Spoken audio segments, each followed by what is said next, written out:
Sekitar 80% kasus konjungtivitis viral itu diterapi menggunakan antibiotik topikal. Kok kurang nyambung ya?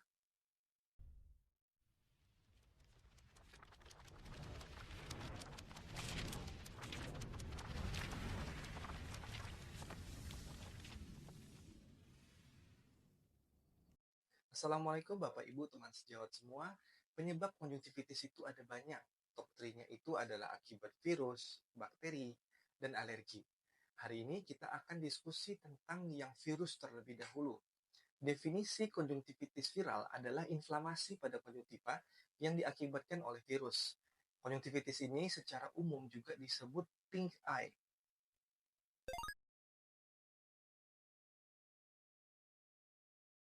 Angka kejadian konjungtivitis viral itu sendiri cukup tinggi. Di Amerika Serikat diestimasikan ada sekitar 6 juta kasus konjungtivitis viral. Sebagai referensi, Riau itu punya populasi 6,8 juta orang di tahun 2024. Jadi bisa kita bayangkan manusia sebanyak itu kena konjungtivitis viral tiap tahunnya di Amerika Serikat. Konjungtivitis viral ini menyumbangkan sekitar 80% dari seluruh kasus konjungtivitis akut. Dan konjungtivitis viral ini tidak punya kecenderungan pada gender, usia, atau ras tertentu.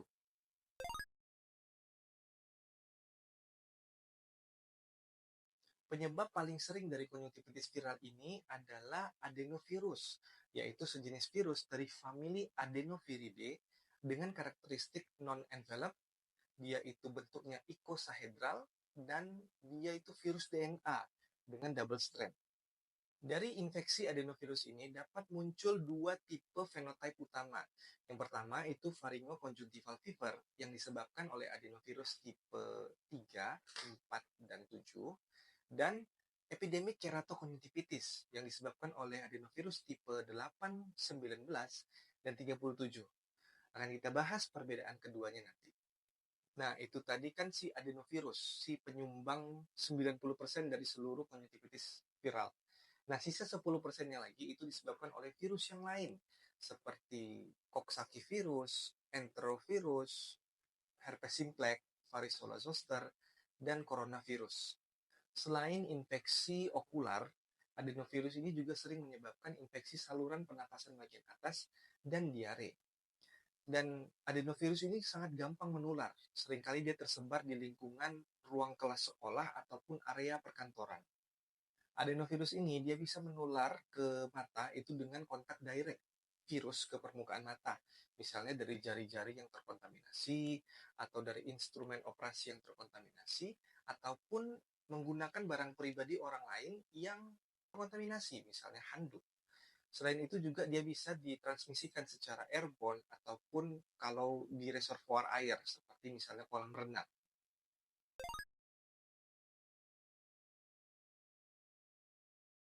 Masa inkubasi adenovirus dan masa communicability atau penularannya diperkirakan selama 5-12 hari. Pertama, tentu saja adenovirusnya harus kontak dulu dengan permukaan mata lewat mekanisme transmisi yang dijelaskan tadi. Nah, ini adalah membran plasma sel-sel konjungtiva di permukaan mata. Ini lingkungan ekstraselulernya, dan ini sitoplasma bagian dalam sel. Si adenovirus ini dia punya ada yang namanya fiber knob yang nantinya akan berikatan dengan reseptor CAR, yaitu Coxsackie virus and adenovirus receptor, dan integrin yang terdapat pada membran plasma sel. Nah, ini adalah reseptor CAR yang kita maksud tadi. Dan interaksi dengan reseptor ini itu akan memicu endositosis dari adenovirus untuk memfasilitasi virus ke lingkungan intraselular, sampai akhirnya material genetik virus itu mencapai nukleus di sel-sel permukaan mata. Tentu saja, hadirnya antigen viral baik pada permukaan mata atau yang sudah masuk ke dalam sel ini akan memicu berbagai respon imunologi dari tubuh, seperti aktivitas dari makrofag, sel natural killer, dan sel-sel dendritik, di mana mayoritas akan melibatkan sitokin-sitokin proinflamasi, sehingga muncullah inflamasi pada konjungtiva.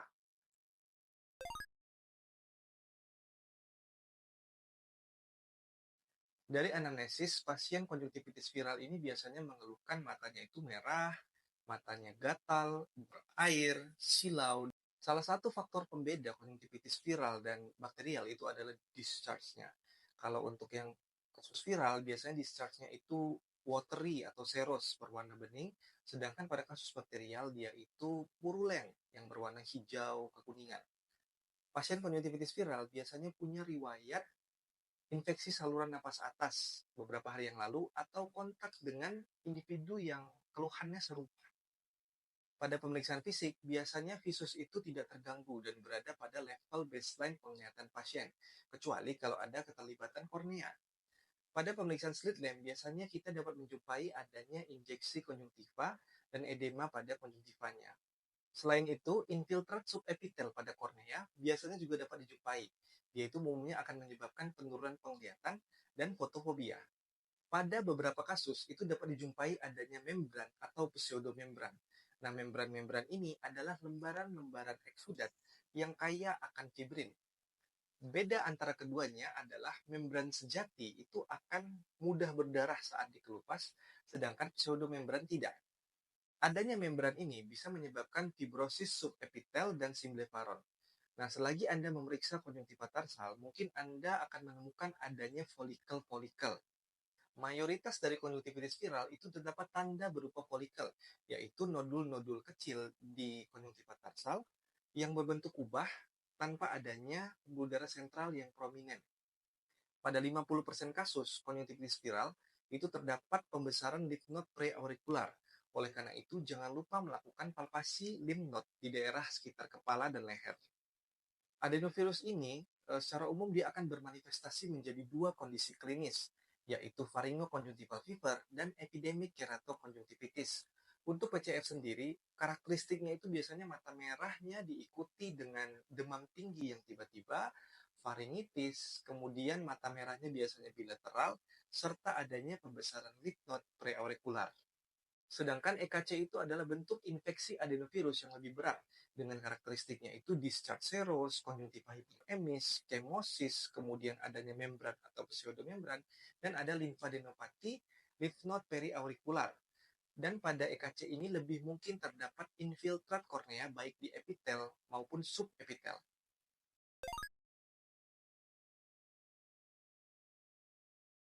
Hingga saat ini masih belum ada tata laksana efektif untuk konjungtivitis viral yang disebabkan oleh adenovirus. Oleh karena itu, tata laksana itu biasanya berfokus pada mengurangi gejala yang dialami pasien dan bukan mengeradikasi infeksi virusnya karena sifatnya self-limiting. Resolusi penyakit itu dapat terjadi 2-3 minggu. Dokter dapat memberikan artificial tears 4-10 tetes per hari, antihistamin topikal, dan kompres dingin untuk mengurangi gejala yang dialami oleh pasien. Perlu nggak antibiotik topikal kita berikan juga? Mengingat kemungkinan adanya infeksi bakteri, karena bakteri itu adalah penyebab tersering kedua dari konjungtivitis. Kalau dari American Academy of Ophthalmology sendiri, itu tidak merekomendasikan penggunaan antibiotik topikal untuk kasus-kasus konjungtivitis viral, karena dia tidak bisa memberikan proteksi terhadap infeksi bakteri sekunder, serta berpotensi merumitkan presentasi klinis dan menyebabkan reaksi alergi dan reaksi toksisitas. Nah, isu dari overuse antibiotik ini sudah lama terjadi. Di jurnal tahun 2007 ini ditemukan bahwa sekitar 80% hingga 95% kasus konjungtivitis viral itu diberikan antibiotik. Dalam sebuah editorial American Academy of Ophthalmology oleh Kim dan Thompson, alasan maraknya penggunaan antibiotik untuk konjungtivitis viral ini ada beberapa. Yang pertama itu adalah karena klinisi ragu-ragu. Terkadang konjungtivitis bakterial dan viral ini sulit dibedakan, sehingga dokter seringkali berjaga-jaga mana tahu ini konjungtivitis bakterial. Alasan lainnya adalah karena adanya ekspektasi pasien untuk diberikan antibiotik, sehingga dokter ini demi kepuasan pasien, ya jadinya meresepkan antibiotik, padahal nggak perlu. Keraguan dalam diagnostik inilah yang mungkin memicu maraknya penggunaan antibiotik pada kasus-kasus konjungtivitis viral. Kalau mau bicara masalah efisiensi, nah ini juga akan memakan biaya untuk pasien dan healthcare sistem nasional. Ah, kan Bang, satu botol ini cuma 30 ribuan obat tetes. Ya, 30.000 kalau yang meresepkan itu 1.000 dokter mata dan dokter umum, ya jadinya 30 juta juga. Nah, itu kalau estimasinya baru satu pasien yang pemberian tidak tepat. Kalaulah kita bilang masing-masing dokter itu 10 pasien memberikan antibiotik secara tidak tepat, sehari udah 300 juta. Nah, itu kayaknya saya pakai estimasi yang minim sekali. Karena kalau anggota Perdami itu ada anggotanya sekitar 3 ribuan orang. Dan dokter umum menurut Konsil Kedokteran Indonesia di tahun 2024 jumlahnya sekitar 179.000 orang. Nih, di tahun 2008 ada analisis cost dari penggunaan antibiotik yang tidak tepat ini. Intinya, negara itu rugi 430 juta dolar setiap tahunnya akibat praktik overuse ini. Nah, karena inflasi 430 juta dolar di tahun 2008 itu nilainya di tahun 2024 sekarang ini sekitar 628 juta dolar. Kalau kita konversi jadi rupiah, 628 juta dolar itu senilai 10 triliun rupiah. Nah, ini kerugian per tahun. Masih gak sebanding sih sama yang dikorupsi sama Harvey Muiz. Kalau dibagi menjadi kerugian per hari, itu dapatnya 28 miliar rupiah per makan untuk biaya obat yang tidak efektif. Nah, itu di United States ya. Kalau di Indonesia belum ada kajian ilmiahnya. Ini masih estimasi ece-ece aja dari saya. Tapi intinya, penggunaan antibiotik itu, antibiotik topikal, itu harus tepat sasaran. Kasus virus itu jangan dikasih. Nah, apakah benar-benar agen antiviral topikal yang tersedia itu nggak ada yang efektif sedikit pun? Jadi studi yang menilai efektivitas antiviral topikal kasus konjungtivitis viral itu cukup banyak. Dua yang saya telaah ini relatif baru dipublisnya, yaitu di tahun 2022 dan 2023. Studi oleh Aida Mirok ini menemukan bahwa Cidofovir itu cukup efektif untuk mengurangi infeksi adenovirus, sedangkan dua agen lain yang jadi perbandingan, yaitu ganciclovir dan cyclosporin, itu tidak efektif. Studi lain oleh Imparato et al. Menyimpulkan ada beberapa agen antiviral topikal yang cukup menjanjikan, yaitu Cidofovir, ganciclovir, dan filociclovir. Namun, penggunaan antiviral topikal ini mungkin belum bisa diadopsi secara luas dan masih membutuhkan studi prospektif skala besar untuk pembuktian lebih lanjut. Jika dijumpai adanya membran atau pseudomembran pada konjungtiva tarsal pasien, dokter dapat mengelupas membran tersebut untuk meningkatkan rasa nyaman pada pasien dan mencegah pembentukan skar. Pengelupasannya dapat dilakukan dengan menggunakan forceps atau menggunakan cotton bud yang diteteskan anestesi topikal. Selain diobati, pasien juga harus diedukasi untuk menghindari penularan dari konjungtivitis viral ini, karena resiko transmisinya itu sekitar 10 hingga 50%. Hal yang dapat dilakukan untuk menghindari penularan konjungtivitis viral ini, yang pertama itu sering mencuci tangan, kemudian hindari dulu bersalaman, selanjutnya kurangi menyentuh daerah mata ataupun wajah, dan hindari kontak mata dengan mata.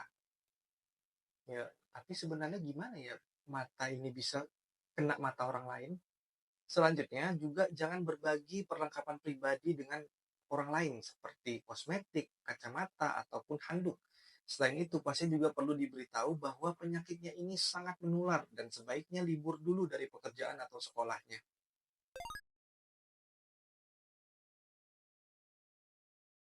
Komplikasi dapat diinvestigasi jika dalam 7-10 hari itu gejalanya tidak berkurang.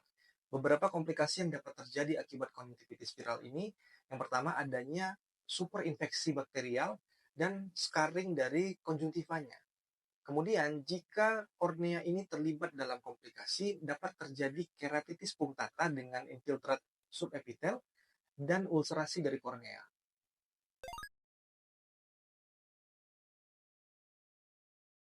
Mayoritas kasus dari konjungtivitis viral ini biasanya dia resolve sendiri dalam waktu 14 hingga 30 hari. Pada beberapa kasus yang langka, infeksi kronis dapat terjadi.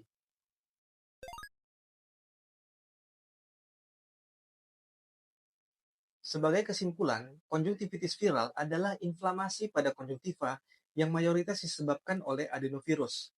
Infeksi ini sangat menular berupa kontak langsung terhadap virus atau transmisi airborne. Konjungtivitis viral bermanifestasi sebagai mata merah dengan discharge serous, bening, disertai adanya riwayat kontak dengan orang yang berpenyakit serupa. Tata laksana yang dapat diberikan sifatnya suportif karena infeksi virus cenderung bersifat self-limiting. Dokter dapat meresepkan artificial tears 4 hingga 10 tetes per hari, antihistamin topikal, dan kompres dingin. Antibiotik topikal sebaiknya tidak perlu diberikan. Pasien dianjurkan untuk banyak mencuci tangan, mengurangi menyentuh daerah mata dan wajah, mengurangi berjabat tangan, dan hindari berbagi perlengkapan pribadi. Like video ini, subscribe channel Dr. Gilang Syawali Mata, dan klik icon bell untuk notifikasi video-video berikutnya. Semoga berkah. Assalamualaikum warahmatullahi wabarakatuh.